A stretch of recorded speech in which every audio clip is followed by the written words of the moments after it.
Salut à vous tous, chers amis internautes, et je me présente aujourd'hui pour encore vous annoncer une parole de la parole du Seigneur qui nous exhortera à rester attachés au Seigneur Jésus-Christ, celui que le Père nous a donné pour que nous puissions avoir le salut en lui de la vie éternelle, en la foi dans son nom, dans son œuvre rédemptrice, dans tout ce qu'il a accompli. Alléluia. Donc aujourd'hui, l'exhortation que je pourrais apporter à ceux qui entendent ce message, c'est l'importance des Écritures saintes. La parole de Dieu nous a été donnée et elle a été écrite par inspiration. Et nous allons voir toutes ces choses pour ne pas nous laisser influencer par ce que certaines personnes pourront dire. Essayez de vous écarter ne serait-ce que d'un iota de la parole de Dieu, c'est risquer de vous perdre pour l'éternité.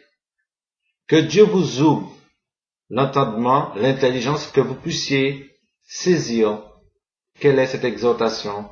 C'est à rester vigilant dans les temps de la fin que nous sommes. De ne pas vous laisser balloter à tout vent de doctrine par beaucoup de faux prophètes comme l'avait annoncé Jésus, beaucoup de personnes qui viendront en son nom annoncer des choses pour vous écarter de la parole. La parole de Dieu est vérité. Jésus pouvait dire, Père, sanctifie-les par ta vérité, car ta parole est la vérité. Nous voyons une chose, nous allons commencer dans un texte dans l'évangile de Jean 10 et nous allons seulement nous appuyer sur les Écritures. Donc il y a des choses qui pourront être enseignées mais pas aujourd'hui. L'essentiel c'est de nous tourner vers la parole de Dieu. Dieu nous fait grâce et miséricorde. Que Dieu nous conduise, vous et moi, à rester attachés à la parole de Dieu qui est la vérité. Si vous avez commencé à lire les Saintes Écritures, continuez jusqu'au bout, jusqu'à ce que le Seigneur Jésus revienne. Et c'est toute la révélation se trouve dans la parole écrite. Alléluia.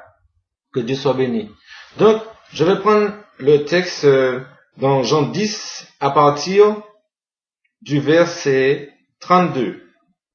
Il est dit, Jésus leur dit, je vous ai fait voir plusieurs bonnes œuvres venant de mon Père. Pour laquelle me l'appelez-vous?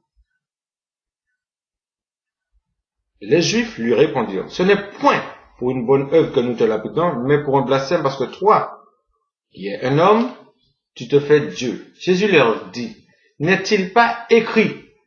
Donc, c'est dans les Écritures que Jésus-Christ prend sa référence.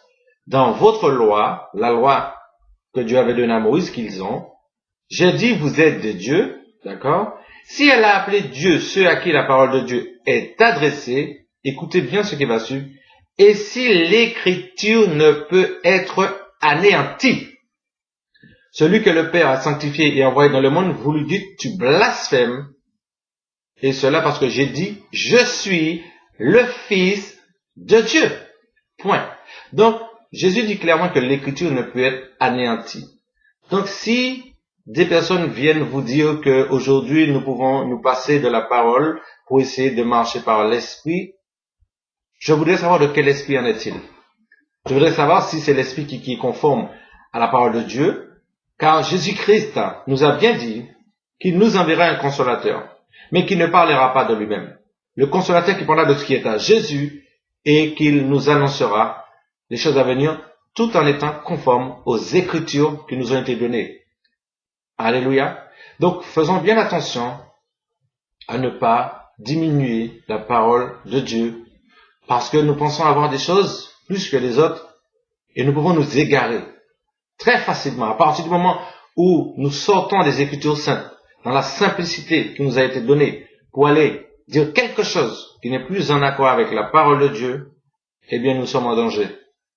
Je ne vous condamne pas.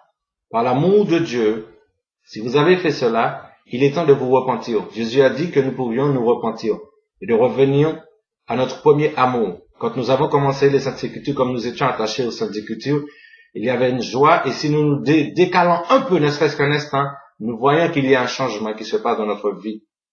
Et cela n'est pas agréable à Dieu, nous le ressentons. Que Dieu vous aide à rester attachés à la parole. Soyez comme des petits enfants. Écoutez ce que Dieu vous dit par son esprit, toujours en conformité avec la parole. Si vous entendez des voix qui vous disent des choses qui ne sont pas vérifiables dans les Saintes Écritures, rejetez cela. Cela n'est pas de Dieu.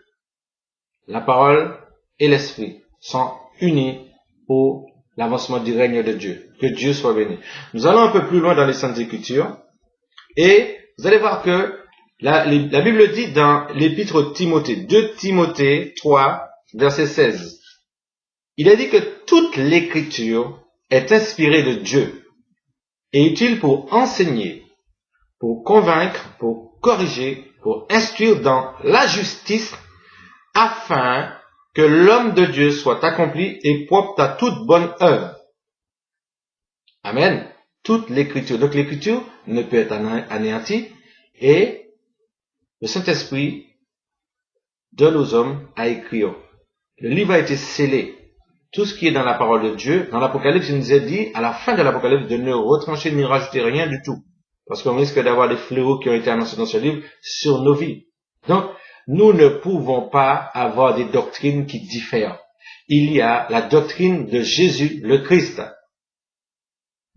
Il est dit aussi dans 2 Pierre 1, verset 20, « Sachez tout d'abord vous-même qu'aucune prophétie de l'Écriture ne peut être un objet d'interprétation particulière, car ce n'est pas par une volonté d'homme qu'une prophétie a jamais été apportée, mais c'est poussé par le Saint-Esprit que des hommes ont parlé de la part de Dieu. » Donc ces hommes étaient inspirés par l'Esprit de Dieu qui leur communiquait la vraie pensée de Dieu. Jésus leur a dit que le Saint-Esprit leur rappellerait les choses que Jésus a dites. Donc c'est ce qu'ils ont fait, ils ont retranscrit fidèlement par la grâce du Saint-Esprit ce que Jésus a dit. Donc si Jésus a dit, nous le croyons. Amen. Jésus dit qu'il est le chemin, la vérité et la vie, et que nul ne vient au Père que par lui. Si Jésus est la vérité, tout ce qu'il dit est vérité. Il est vrai que notre intelligence ne peut pas tout comprendre. Des fois, nous essayons de raisonner, mais la Bible nous dit de ne pas raisonner avec Dieu par des faux raisonnements, des raisonnements qui sont faussés. L'apôtre Jacques dit, mettez en pratique la parole de Dieu, ne vous bornez pas à l'écouter en vous trompant vous-même par de faux raisonnements. Donc il peut s'avérer que nous croyons être dans le vrai et nous raisonnons, contrairement à ce que Dieu demande, marchant par l'esprit de la rébellion, parce que nous nous rebellons sûrement à la parole de Dieu. Alléluia. Il est dit aussi dans Proverbe 30, verset 5, « Toute parole de Dieu est éprouvée. Il est un bouclier pour ceux qui cherchent en lui un refuge. N'ajoute rien à ces paroles de peur qu'ils ne te reprennent et que tu ne sois trouvé menteur. » Nous risquons de nous trouver menteurs devant Dieu. N'oubliez pas ce qu'a dit Jésus-Christ. Ce n'est pas moi qui vous jugerai, mais c'est les paroles que j'ai annoncées. Et nous avons maintenant ces paroles qui sont en écrit. C'est cette parole. Chaque fois que vous allez arriver devant Dieu, Dieu a parlé au travers de son Fils. Et si vous ne mettez pas en pratique sa parole, vous ne pouvez pas trouver de porte de sortie, parce que cette parole est là.